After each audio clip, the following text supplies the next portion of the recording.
Hello everyone, welcome back to my channel. हम बात कर रहे थे प्रीनेटल डेवलपमेंट का। तो जिसमें हमने देखा था कि एक फीमेल रिप्रोडक्टिव सिस्टम में 2 ओवरीज होती हैं। इस पे हमने बात किया था कि हमारे पास कितनी ओवरीज होती है, 2 ओवरीज होती हैं। हर ऑल्टरनेटिव मंथ में एक ओवरी से हमारा क्या निकल रहा था, एग रिलीज़ हो रहा था। ठीक है, एग रिलीज़ होकर कहाँ जा रहा था, फेलोपियन ट्यूब में जा रहा था। अगर फेलोपियन ट्यूब में उसे स्पर्म मिल जाता है तो वो फर्टिलाइज हो जाता है, यानी कि उसमें से बेबी बनना स्टार्ट हो जाता है। अगर उसे स्पर्म नहीं मिलता है तो वो हमारी पीरियड्स के साथ, जो हमारे मेंस्ट्रुएशन साइकिल के साथ बॉडी से बाहर निकल के आ जाता है। ठीक है, तो ये हमने एक मोटा मोटा सा इंट्रोडक्शन देखा था। ये 2 हमारी ओवरीज हैं। ठीक है, जिन्होंने लास्ट क्लास में नहीं देखी है वो देख लेना इसको। 2 हमारी ओवरीज हैं ये। ठीक है, ये वाला जो पोर्शन है ये हमारा यूट्रियस है। यूट्रियस में क्या होता है, बेबी जो हमारा डेवलप होता है वो हमारा इसी पोर्शन में होता है। ठीक है, ये हमारी फेलोपियन ट्यूब है, ये पूरी जिसने दोनों ओवरीज को यूट्रियस को जोड़ रखा है, ये हमारी फेलोपियन ट्यूब है। ठीक है, तो ये हमारा विजाइना एरिया है, जिसके थ्रू क्या होता है, स्पर्म जो है बॉडी में एंटर करते हैं। ठीक है, ये सर्विक्स एरिया है। ठीक है, और ये हमारा पूरा यूट्रियस है, यहाँ बेबी जो है डेवलप होता है। ये हम लास्ट क्लास में एक बात कर चुके हैं फीमेल रिप्रोडक्टिव सिस्टम की। तो इसमें हम स्टार्ट करते हैं। हमने इसमें देख लिया था कि फीमेल रिप्रोडक्टिव सिस्टम में और मेल रिप्रोडक्टिव सिस्टम जब वॉक करना स्टार्ट हो जाता है तो सबसे पहले उसको हम क्या बोलते हैं, ऊजेनेसिस बोलते हैं और स्पेमेटोजेनेसिस बोलते हैं। ठीक है, तो ऊजेनेसिस क्या है, जब हम फीमेल बॉडी में, जैसे आपने देखा होगा 11th एंड 12th ईयर में ही आजकल गर्ल्स को मेंस्ट्रुएशन होने लग गया है। ठीक है, तो मेंस्ट्रुएशन साइकिल जब उनकी स्टार्ट हो जाती है तो वो हमारा क्या है, एक साइन है, एक सिम्टम है कि अब जो फीमेल बॉडी है वो एक बेबी प्रोड्यूस करने के लिए रेडी हो गई है। मतलब कि उसकी बॉडी में जो हमारा ओवम का जो सर्किल है, मतलब ओवम जो मिच्योर होने शुरू हो गए हैं, तो वो बेबी कर सकती है। भले ही उसकी बॉडी अभी बहुत वीक है, इसीलिए बोला जाता है कि 18 ईयर से पहले आपको कंसीव नहीं करना चाहिए, तो वो टीनेज प्रेगनेंसी में आएगा। लेकिन बॉडी इसलिए तैयार है कि वो अब बेबी कर सकती है, और वीक है तो उसमें हेल्थ के जो साइड इफ़ेक्ट होते हैं वो तो है ही हैं। ठीक है, तो ऊजेनेसिस क्या है, ऊजेनेसिस वो जब हमारा जो फीमेल बॉडी में ओवम जो है मिच्योर होने लगता है तो वो हमारे किस में आएगा, oogenesis में आएगा। ठीक है, स्पेमेटोजेनेसिस क्या था, जब मेल बॉडी में उसके स्पर्म्स जो हैं वो मिच्योर होने लगते हैं। ठीक है, तो वो हमारा आएगा स्पेमेटोजेनेसिस। ये एग्जाम में आया हुआ है, उन्होंने नेट के एग्जाम में सबसे पहले स्टेप में दिया था oogenesis और स्पेमेटोजेनेसिस, और फिर बाद की स्टेजेस दी थी, period of foetus, period of zygote. तो हमें क्या करना था, उसको सीरीज से लगाना था। तो सबसे पहला स्टेप हमारा क्या होगा प्रेगनेंसी में, सबसे पहला स्टेप होगा oogenesis और स्पर्मेटोजेनेसिस। ठीक है, ये हमारा सबसे पहला स्टेप होगा। अब इसमें क्या होता है, अब oogenesis में क्या होता है, हमारा जो फीमेल बॉडी है, मतलब मेन हमें इसमें फीमेल के बारे में ही पढ़ना है क्योंकि कंसीव फीमेल बॉडी में ही हो रहा है। ठीक है, तो फीमेल बॉडी में क्या होता है, जैसे कि मैंने आपको बताया कि एक फीमेल बॉडी में हमारी 2 ओवरीज पाई जाती हैं। ठीक है, एक फीमेल बॉडी में 2 ओवरीज पाई जाती हैं। ये पूरा आपका फीमेल रिप्रोडक्टिव सिस्टम है। ठीक है, तो ये आपकी जो है 2 ओवरीज पाई जा रही हैं फीमेल बॉडी में। तो ऑल्टरनेटिव मंथ में मैंने आपको बताया था कि हमारी जो ओवरी होती हैं वो हर ऑल्टरनेटिव मंथ में काम करती है। जैसे कि इस मंथ में आपका एक ओवरी से एग रिलीज़ होगा और नेक्स्ट मंथ आपका दूसरी ओवरी से एग रिलीज़ होगा, फिर थर्ड मंथ में आपका फिर से पहली वाली ओवरी से रिलीज़ होगा, फोर्थ मंथ में आपका सेकंड वाली ओवरी से रिलीज़ होगा। इस तरीके से ऑल्टरनेटिव मंथ में ओवरीज जो है अपना काम करती हैं। तभी आपने नोटिस किया होगा कि किसी मंथ, एक मंथ आपको जो मेंस्ट्रुएशन है आपको इतना अच्छा नहीं होता और नेक्स्ट मंथ में आपको बहुत अच्छा हो जाता है, जिन्हें मेंस्ट्रुएशन प्रॉब्लम्स है। ठीक है, बिल्कुल टाइम पर, परफेक्ट टाइम पे होता है। उसका रीज़न क्या हो सकता है कि एक ओवरी उनका सही काम कर रही है और नेक्स्ट ओवरी आपका सही काम नहीं कर रही है, उतने अच्छे से काम नहीं कर रही है, इसलिए उनका मेंस्ट्रुएशन इतना सही से नहीं होता जिस मंथ में उस वाली ओवरी का टाइम है जिस ओवरी को रिलीज़ करना है एग। अगर उस ओवरी में कोई दिक्कत है तो मेंस्ट्रुएशन में प्रॉब्लम आ सकती है, तो वो आपको हर महीने प्रॉब्लम नहीं आएगी। जिस टर्न पे उस ओवरी का टर्न है वहीं उसी महीने आपको ये वाली प्रॉब्लम आएगी। ठीक है, तो ये क्या है, ये हमारा फीमेल रिप्रोडक्टिव सिस्टम है। इसमें आप देखेंगे तो हर 28 डेज पे क्या होता है, हमारा जो ओवा है वो रिलीज़ करता है। ठीक है, कहाँ से, हमारे ओवरी से। ठीक है, तो ये आप देखोगे तो मान लीजिए इस महीने की 14th को हमारा क्या हुआ है, ओवा रिलीज़ हुआ है। ठीक है, फीमेल बॉडी में। ठीक है, तो 14th को रिलीज़ हुआ है तो 15 तक ये यहाँ घूमता रहेगा ओवा। ठीक है, अगर 14-15 में उसे एग स्पर्म मिल जाता है तो वो उसके साथ फर्टिलाइज हो जाता है। ठीक है, इतना समझ में आया, फर्टिलाइज हो जाता है। उसके बाद क्या होगा, फिर आपको 14 दिन तक वो जो स्पर्म नहीं मिला है तो उस केस में 14 डेज तक ओवा जो है वो यहाँ घूमता रहेगा। उसकी डेथ तो हो ही चुकी है, क्योंकि ओवा एक दिन से ज़्यादा सर्वाइव नहीं कर सकता है। अगर उसे स्पर्म नहीं मिलेगा एक दिन से ज़्यादा तो वो सर्वाइव नहीं कर पाएगा, तो वो यहाँ रहेगा। और डेथ ओवा जो हमारा डेड ओवा है वो यहाँ रहेगा। उसके बाद जो ओवा है वो आपके 14 डेज बाद, ठीक है, यानी कि 28 पे, ठीक है, जब 14th आपका जो इस मंथ की जो 14th है आपका, मान लीजिए 14th ऑफ नवंबर को अब हमारा एग जो है रिलीज़ हुआ है। उसके बाद वो 14 डेज तक इसी में रहेगा। और जो हमारा 28 नवंबर है, 28 नवंबर में हमारा जो ये ओवा यहाँ से बॉडी से मेंस्ट्रुएशन साइकिल के थ्रू निकल जाएगा, यानी कि 14 डेज तक वो फीमेल बॉडी में रहता है ओवा, और फिर वो यहाँ से निकल जाता है। ठीक है, फिर इसके 14 डेज बाद फिर यहाँ से एक ओवा रिलीज़ होगा। ठीक है, वो 14 डेज तक आपका यहाँ घूमेगा, और अगले 14 डेज तक यहाँ घूमने के बाद फिर वो निकल जाएगा। ठीक है, तो इस तरीके से हमारी 28 डेज़ की साइकिल होती है। इसी को हम अनसेफ पीरियड भी बोलते हैं। अनसेफ पीरियड उस केस में बोलते हैं जब आपको प्रेग्नेंट नहीं होना है। ठीक है, कई बार होता है कि अगर फैमिली में पहले से ही आपके बेबी हैं और आप प्रेग्नेंट नहीं होना चाहते हो, तो सबको पता है कि आपके अगर 14 और 15 16 13 14 15 में आपका ओवर रिलीज़ हो सकता है। ठीक है, 2 और 3 डेज़ हम लेके चलते हैं। हमें पता है कि 14 15 16 में, क्योंकि हमारी 28 को मेंस्ट्रुएशन साइकिल है, तो उससे 28 को अगर हमारी साइकिल शुरू होती है, स्टार्ट होता है हमारा, तो उसमें क्या है, हम उससे 14 डेज़ पहले कैलकुलेट कर लेंगे। ठीक है, तो 14th आ गया तो उसमें हम क्या देखेंगे, 13 14 और 15 की डेट देखेंगे। तो ये हमारा अनसेफ पीरियड है। अगर इस समय मेल और फीमेल इंटरकोर्स करते हैं तो यहाँ पे आपके चांसेस होते हैं कंसीव करने के। ठीक है, कंसीव करने के चांसेस यहाँ बनते हैं। तो अगर आपको बेबी नहीं चाहिए तो जो ये नेचुरल मेथड है वो उस टाइम पे, जो ये हमारा अनसेफ पीरियड है, इस समय वो इंटरकोर्स ही नहीं करेंगे, तो बाकी जितने भी आपके पूरे महीने की जो भी आपके मंथली जितने भी डेज हैं उनमें आप इंटरकोर्स कर सकते हो। बस इन 3 डेज़ में वो इंटरकोर्स नहीं करते, इसके चलते क्या होता है, वो प्रेग्नेंट नहीं होते हैं। ठीक है, तो ये हमारा एक कॉन्ट्रासेप्टिव का एक नेचुरल मेथड है। ठीक है, समझ में आ गया सबको। क्या होता है कि आपके 14 इस बार 14 नवंबर को हमारे यहाँ से ओवर रिलीज़ हुआ। ठीक है, 15 नवंबर को अगर 14-15 में अगर उसे स्पर्म मिल गया तो वो फर्टिलाइज हो जाएगा, नहीं तो उसकी डेथ हो जाएगी। और डेथ होगी तो 14 डेज तक वो यहाँ घूमता रहेगा। 14 डेज के बाद यहाँ से वो बॉडी से बाहर निकल जाएगा। यानी कि 14 नवंबर को अगर वो किसी महिला की जो मेंस्ट्रुएशन साइकिल की डेट 28 है, यानी कि 14 डेज तक तो अंदर घूम रहा है, 14th को वो हुआ है, उसके बाद 14 डेज तक वो अंदर घूम रहा है बॉडी के आपके यूट्रस और फैलोपियन ट्यूब में है। उसके बाद 14 डेज बाद ये सारा जो आपका मटेरियल है ये बॉडी से बाहर निकल जाएगा, यानी कि आपकी जो डेट है वो 28 होगी। ठीक है, पीरियड्स की, समझ में आ गया। तो अगर जिसकी फीमेल बॉडी हेल्दी होती है उनकी डेट इस तरीके से फिक्स होती है। ठीक है, उनको हर 28 डेज में आ जाएगा। अब अगर उन्हें उस समय प्रेग्नेंट नहीं होना है तो उनके लिए सबसे अच्छा मेथड है कि वो अपना 13 14 15 के जो 3 और 4 डेज़ हैं उस 3 और 4 डेज़ में वो इंटरकोर्स ना करें। ठीक है, तो इससे क्या होगा, एक जो उनका सेफ मेथड है ये कॉन्ट्रासेप्टिव का। ठीक है, कोई कॉन्ट्रासेप्टिव आपको यूज़ नहीं करना पड़ेगा और फीमेल जो है वो प्रेग्नेंट नहीं होगी। ठीक है, समझ में आ गया इतना। और फिर यहाँ जब निकल गया है तो इसके फिर 14 डेज़ बाद ये वाली ओवरी रिलीज़ करेगी एग। ठीक है, वो ये वाले फिर वो भी यही होगा, 14 डेज तक घूमता रहेगा। 14 डेज बाद फिर 28 डेज़ के बाद हमारी मेंस्ट्रुएशन साइकिल होनी शुरू हो जाएगी। ठीक है, तो इसी तरीके से हमारा 28 डेज़ का साइकिल होता है। ठीक है, मेंस्ट्रुएशन साइकिल का। अब क्या लिखा है, in every 28 days an ovum release from the ovary then ovum travel to fallopian tube. क्या होता है, हर 28 डेज़ में हमारी जो एक ओवरी है वो ओवरी से एक ओवर रिलीज होता है। नॉर्मल केस में एक ही रिलीज होता है, लेकिन आप कभी कभी ट्विंस के केस देखेंगे तो वहाँ पे हमारे एक से ज़्यादा भी ओवर रिलीज हो जाते हैं। जैसे कि अगर कोई फर्टिलिटी ड्रग्स ले रही है फीमेल तो कभी कभी 6 बेबीज़ भी हो जाते हैं।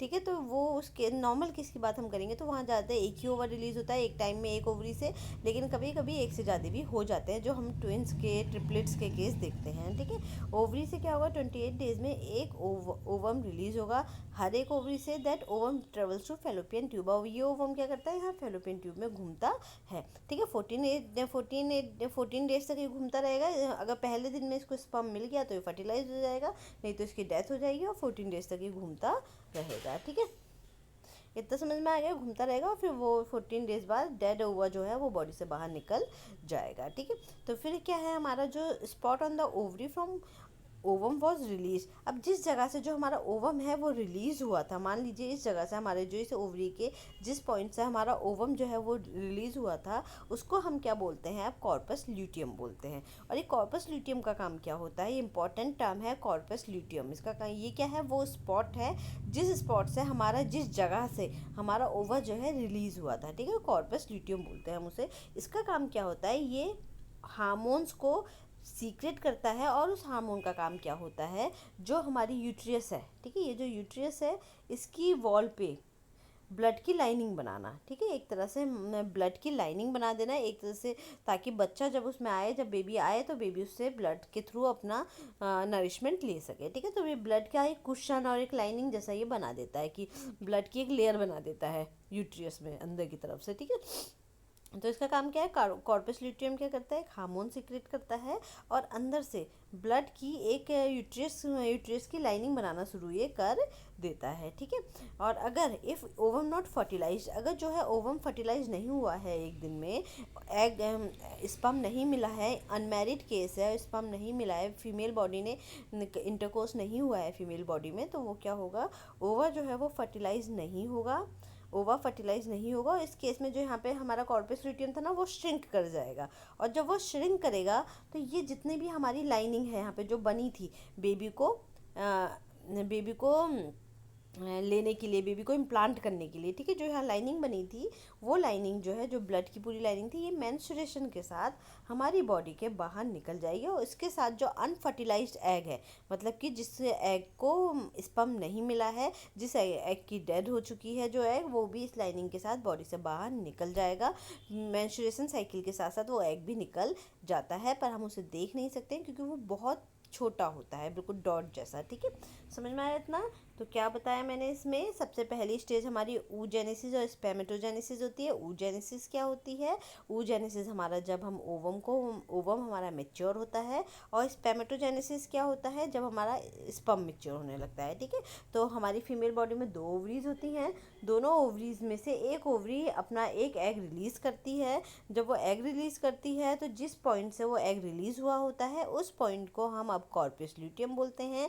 जब एग रिलीज़ हो जाता है तो कॉर्पस ल्यूटियम क्या करता है, एक हार्मोन सीक्रेट करता है। हार्मोन का काम क्या होता है, यूट्रस की दीवार पे अंदर की तरफ से ब्लड की लाइनिंग और लेयर बना देना, ताकि वो आने वाले बच्चों को नरिशमेंट दे सके वो लाइनिंग, ठीक है। और अगर उसे नहीं मिलता है, स्पर्म फर्टिलाइज नहीं हो पाता है, एग हमारा बिना स्पर्म के एग फर्टिलाइज नहीं होगा, तो क्या होगा, वो हमारी बॉडी से बाहर निकल जाएगा मेंस्ट्रुएशन साइकिल के साथ। फिर जो लाइनिंग बनी है, ये भी ब्लड की लाइनिंग भी बॉडी से बाहर निकल जाता है, यही हमारा जो ब्लड निकलता है, ठीक है।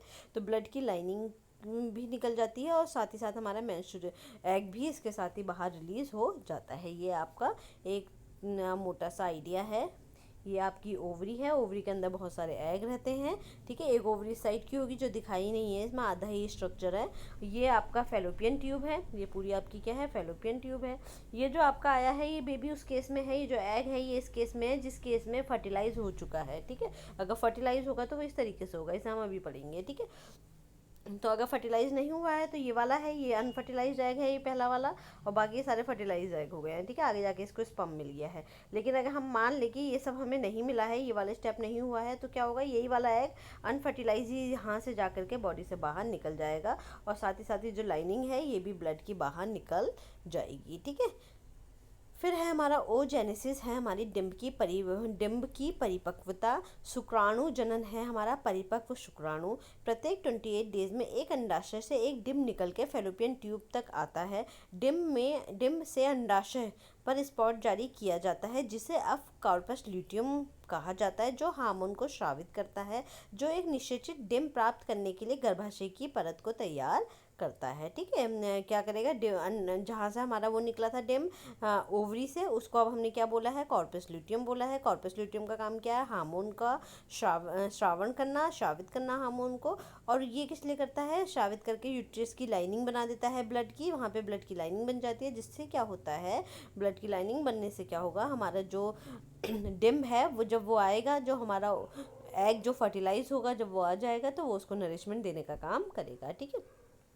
यदि अंडाणु शुक्राणु के साथ निषेचित नहीं होता, अब उसे शुक्राणु नहीं मिले, स्पर्म्स नहीं मिले, तो क्या होगा, कार्पस ल्यूटियम जो है वो हमारा सिकुड़ जाएगा। 2 सप्ताह बाद मासिक धर्म के साथ गर्भाशय की परत से हटकर बाहर निकल जाएगा। ठीक है, जो हमारा मेंस्ट्रुएशन साइकिल जिसे हम बोलते हैं। ठीक है, आई होप आपको ये वाला समझ में आया होगा। अगर नहीं आया तो मेरे को मैसेज कर दीजिएगा। इसके अलावा आपको जो वो पोर्शन था अनसेफ पीरियड वाला, वो अगर समझ में नहीं आया तो मुझे ज़रूर मैसेज कीजिएगा, क्योंकि वो भी एक अच्छा टॉपिक है समझने के लिए। ठीक है, फिर है हमारा नेक्स्ट है millions of sperms enter into female body at a time through cervix during intercourse. अब क्या है, अगर हमारा ये जो मैंने बताया था ना, ये वाला जो पोर्शन है, ये वाला, ये जो है आपका वेजाइना। ठीक है, वेजाइना के थ्रू स्पर्म फीमेल बॉडी में एक टाइम में मिलियंस ऑफ स्पर्म जाते हैं। मतलब एक बार के इंटरकोर्स में फीमेल बॉडी के अंदर मेल बॉडी के द्वारा लगभग लाखों और करोड़ों स्पर्म जो हैं फीमेल बॉडी के अंदर छोड़े जाते हैं। ठीक है,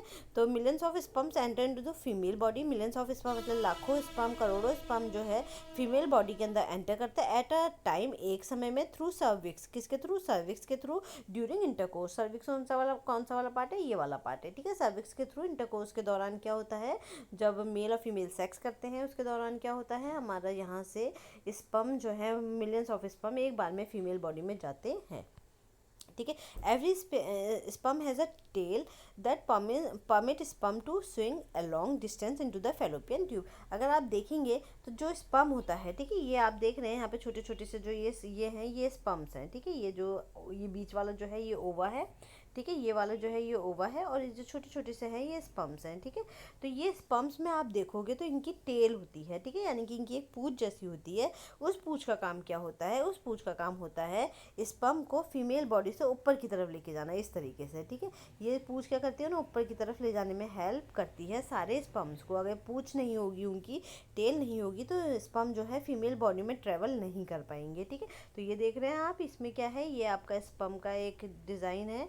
इसमें छोटे छोटे से आपके ये जो है, ये जो आपको फिश जैसे दिखाई दे रहे हैं छोटे छोटे, ये हमारे स्पर्म है। ठीक है, इनकी जो पीछे आपको पूंछ दिखाई दे रही है, ये पूंछ क्या करती है, हम हर स्पर्म में अपनी एक पूंछ होती है। इसका काम क्या होता है, जो टेल है इसका काम होता है स्पर्म को ऊपर की तरफ तैरने के लिए तैयार करना। ऊपर की तरफ फीमेल बॉडी में वो लेके जाती है, फैलोपियन ट्यूब में घुमाती है वो उसको। ठीक है, फिर है every sperm has a tell.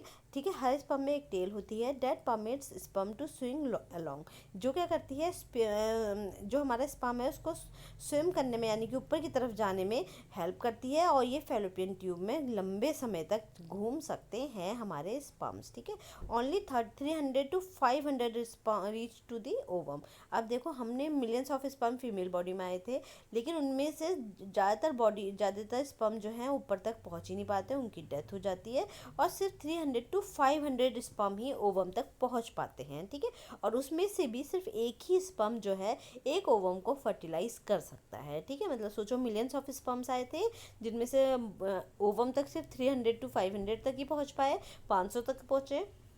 500 में से भी कोई एक जो तेज है, वो ओवम की जो ऊपर की लेयर है उसमें होल करेगा, और उस लेयर के अंदर, उस ओवम के अंदर चला जाएगा। ठीक है, तो ये क्या है, ये हमारा फर्टिलाइजेशन हो जाएगा। इसी को हम क्या बोलते हैं, फर्टिलाइजेशन बोलते हैं। फिर नेक्स्ट है हमारा, if that ovum is not release, sperm can wait from up to 5 to 6 days. ठीक है, अगर ऐसा है, मान लीजिए 14 डेट को हमारा ओवम रिलीज़ होना है। ठीक है, ओवम अगर 14 को रिलीज़ हो रहा है, और जो मेल और फीमेल ने इंटरकोर्स किया है, मान लीजिए 11th को किया है, 11th ऑफ नवंबर को या 12th ऑफ नवंबर को किया, उस दिन ओवर रिलीज़ नहीं हुआ है, तो स्पर्म क्या हो सकते हैं, sperm 4 to 5 days, 5 to 6 days female body में वो रह सकते हैं, जिंदा रह सकते हैं। ठीक है, इस जिंदा रह सकते हैं, और ओवा का वेट वो कर सकते हैं कि जब 14th को ओवा रिलीज होगा तो उस समय वो उसको फर्टिलाइज कर सकते हैं। इसीलिए 4 to 5 डेज बोला जाता है कि आपको अगर अनसेफ पीरियड में इतने दिन तक आपको सेक्स नहीं करना है, क्योंकि ज़्यादातर प्रेगनेंसी पहले की हो जाती हैं। ठीक है, ओवा आपका भले ही 2 दिन बाद रिलीज हुआ है, लेकिन 2 दिन पहले भी अगर आपने सेक्स किया है तो उसका जो स्पर्म है वो आपकी बॉडी में रह सकते हैं, और वो स्पर्म जो है वो उसको एग को फर्टिलाइज कर सकते हैं 2 दिन बाद तक, 3 दिन बाद तक, इनफैक्ट 5 से 6 दिन बाद तक। ठीक है, समझ में आ गया। तो ये क्या है, ये हमारा ओवम है। ठीक है, ये है हमारा स्पर्म, ठीक है। स्पर्म की जो शेल्फ लाइफ है वो 5 to 6 डे होती है फीमेल बॉडी के अंदर, ठीक है। फीमेल बॉडी के अंदर 5 to 6 डे तक वो ये रह सकता है। और इसका रीज़न क्या है, जो फीमेल बॉडी का जो यूट्रियस है, ठीक है, यूट्रियस है, सर्विक्स है, वेजाइना है, उसमें एक लिक्विड सा तरल पदार्थ पाया जाता है, ठीक है। लिक्विड लिक्विड चिपचिपा तरल पदार्थ पाया जाता है। वो क्या करता है, वो ये इनको नरिशमेंट देता है स्पर्म को, ठीक है, ताकि स्पर्म जो है लंबे समय तक वहाँ पे जिंदा रह सकें, ठीक है। फिर है हमारा ovum only can survive for 1 day, और जो हमारा ओवम है वो सिर्फ एक ही दिन तक सर्वाइव कर सकता है after it release from the fallopian tube, जब ये ओवरी से फैलोपियन ट्यूब में रिलीज हुआ है, ठीक है। ओवरी से जब ये फैलोपियन ट्यूब में आया तो सिर्फ एक ही दिन तक ये सर्वाइव कर पाएगा, एक दिन के बाद ये सर्वाइव नहीं कर सकता है, ठीक है। इंटरकोर्स के दौरान सर्विक्स के माध्यम से एक बार में लाखों शुक्राणु महिला के शरीर में प्रवेश करते हैं। प्रत्येक शुक्राणु की एक पूंछ होती है जो शुक्राणु को फैलोपियन ट्यूब में लंबी दूरी तक तैरने की अनुमति देती है। केवल 300 to 500 ही स्पर्म ही डिम्ब तक पहुंचते हैं। यदि यह डिम्ब नहीं निकलता है तो शुक्राणु 5 to 6 दिनों तक प्रतीक्षा कर सकते हैं, ठीक है। डिम्ब के फैलोपियन ट्यूब में जाने के बाद केवल एक दिन तक ही जिंदा रह सकता है, जीवित रह सकता है, ठीक है। आई होप आपको ये सब समझ में आ गया होगा। ये अच्छा टॉपिक है, तो आपको अगर इसमें कुछ कन्फ्यूज़न है तो मुझे ज़रूर इसको मैसेज कीजिएगा, ठीक है। तो अभी तक हमने जो पढ़ा है, हाँ, अभी तक हमने क्या पढ़ा, जो हमारा एक बेसिक बातें थी उसकी हमारी प्रेगनेंसी से रिलेटेड, वो हमने पढ़ी। अब अगर हम देखें तो phases of prenatal period, prenatal period के कितने फेज़ होते हैं, ठीक है। एक तो जो हम देखेंगे कि कितने वीक का पीरियड होता है, ये 39 to 40 वीक का पीरियड होता है, यानी कि 9 मंथ्स के आसपास का पीरियड। और डेज़ कितने होते हैं हमारे, 280 डेज़ हमारे इसमें होते हैं, ठीक है। 280 डेज़ की प्रेगनेंसी का अगर हम पूरा पीरियड देखें तो जिस दिन से कॉन्सेप्शन हुआ है, जिस दिन से फर्टिलाइजेशन हुआ है, उससे लेकर के 280 डेज़ को हम कैलकुलेट करते हैं प्रेगनेंसी के लिए, एक नॉर्मल प्रेगनेंसी के लिए, ठीक है। तो हमारा क्या है, फेजेस ऑफ प्रीनेटल डेवलपमेंट में हमारे जो वीक्स में अगर हम उसे कैलकुलेट करेंगे तो 39 to 40 वीक्स होगा, और अगर हम उसे डेज़ में कैलकुलेट करेंगे तो 280 डेज़ होगा, ठीक है। पीरियड ऑफ जाइगोट, अब हम इसको देखें तो इनको हमने 3 फेजेस में डिवाइड किया है। एक है period of zygote, period of embryo और पीरियड ऑफ फीटस, ठीक है। इसको हम 3 में हमने इनको डिवाइड किया है। पीरियड ऑफ जाइगोट कब से होता है, जिस दिन से कॉन्सेप्शन होगा, यानी कि मेल का स्पर्म और फीमेल का ओवम मिल जाएगा, उसे हम क्या बोलेंगे, फर्टिलाइजेशन बोलेंगे। तब से लेकर के 2 वीक तक का टाइम, ठीक है, 2 वीक तक के टाइम को हम क्या बोलते हैं, 2 वीक तक के टाइम को हम बोलते हैं period of zygote. Period of embryo हम बोलते हैं 3rd वीक से लेकर के 2nd मंथ तक के टाइम को, ठीक है, पीरियड ऑफ एम्ब्रियो बोलते हैं। पीरियड ऑफ फीटस बोलते हैं हम 3rd मंथ से लेकर के बर्थ तक के टाइम को, ठीक है। और ये आ जाता है, ये बहुत इंपॉर्टेंट है, एग्जाम में कई बार आया हुआ है। पीरियड ऑफ एम्ब्रियो पूछ लेते हैं, वो एक तरफ पीरियड ऑफ एम्ब्रियो दे देते हैं, दूसरी तरफ से वो दे देते हैं 3rd वीक से लेकर के 2 मंथ तक, या आपका 14 डेज से लेकर के 2 मंथ तक। तो आपको क्या करना होता है, मैच ऑफ द फॉलोइंग में भी ये आ जाता है, या फिर सीधा क्वेश्चन दे देते हैं पीरियड ऑफ एम्ब्रियो किस टाइम पे होता है, 3-4 टाइम नीचे दे देते हैं, तो उसमें से आपको एक चूज़ करना होता है, ठीक है। तो ये हमारे 3 स्टेजेस में हमने पूरी प्रीनेटल को, जो हमारा 9 मंथ का पीरियड है, उसे हमने 3 स्टेजेस में डिवाइड किया है। सबसे पहले वाला 14 डेज तक का, कॉन्सेप्शन से लेकर 14 डेज तक का टाइम। दूसरा है 14 डेज से लेकर के हमारा 2 मंथ तक का टाइम। और थर्ड वाला सबसे लंबा पीरियड है, 3rd मंथ से लेकर के 9 मंथ तक का टाइम, ठीक है। तो ये हमारा क्या है, पीरियड ऑफ फीटस है। तो 3 पीरियड्स प्रीनेटल को हमने इन स्टेजेस में डिवाइड किया है। एक तो ये मेथड है, दूसरा है हम इनको ट्राइमेस्टर के बेस पे डिवाइड करते हैं, ठीक है। फर्स्ट ट्राइमेस्टर, 2nd ट्राइमेस्टर और 3rd ट्राइमेस्टर। तो फर्स्ट ट्राइमेस्टर में क्या है, फर्स्ट ट्राइमेस्टर में शुरू के 3 मंथ को रख देते हैं हम, उसके बाद नेक्स्ट 3 मंथ्स हो जाते हैं हमारे 2nd ट्राइमेस्टर, यानी कि 3 to 6 मंथ, और लास्ट के 3 मंथ्स यानी कि 6 to 9 मंथ या बर्थ तक का टाइम हमारा हो जाता है 3rd ट्राइमेस्टर, ठीक है। तो इसको हम ट्राइमेस्टर में भी डिवाइड कर सकते हैं, जैसे कि अगर आपको डाइट प्लान वगैरह करनी है तो हम वो ट्राइमेस्टर में करते हैं, डाइट प्लान वगैरह, ठीक है। अगर हम डाइट प्लान कर रहे तो हम फर्स्ट ट्राइमेस्टर की अलग करेंगे, 2nd की अलग करेंगे और 3rd ट्राइमेस्टर की अलग करेंगे, क्योंकि न्यूट्रिशनल नीड जो होती हैं वो बदलती रहती है। 3rd ट्राइमेस्टर में न्यूट्रिशनल नीड ज़्यादा होती है। ठीक है, तो अब ये क्या है, इसीलिए हम जब डाइट प्लान करते हैं तब हम ट्राइमेस्टर वाला क्लासिफिकेशन लेते हैं। और नॉर्मली अगर हम ह्यूमन डेवलपमेंट में पढ़ेंगे तो हम अपना period of zygote, period of embryo और पीरियड ऑफ फीटस में पढ़ेंगे। ठीक है, ट्राइमेस्टर वाला जनरली आता नहीं है क्वेश्चन में, क्योंकि सिंपल सा ही है, वो 3-3 मंथ का आपका होता है, तो ट्राइमेस्टर वाला इतना नहीं आता है। लेकिन आपका ये जरूर आता है, पीरियड ऑफ जाइगोट का टाइम पूछते हैं वो, पीरियड ऑफ एम्ब्रियो का टाइम पूछते हैं और पीरियड ऑफ फीटस का टाइम पूछते हैं। ओहो, ये क्या हो गया भाई।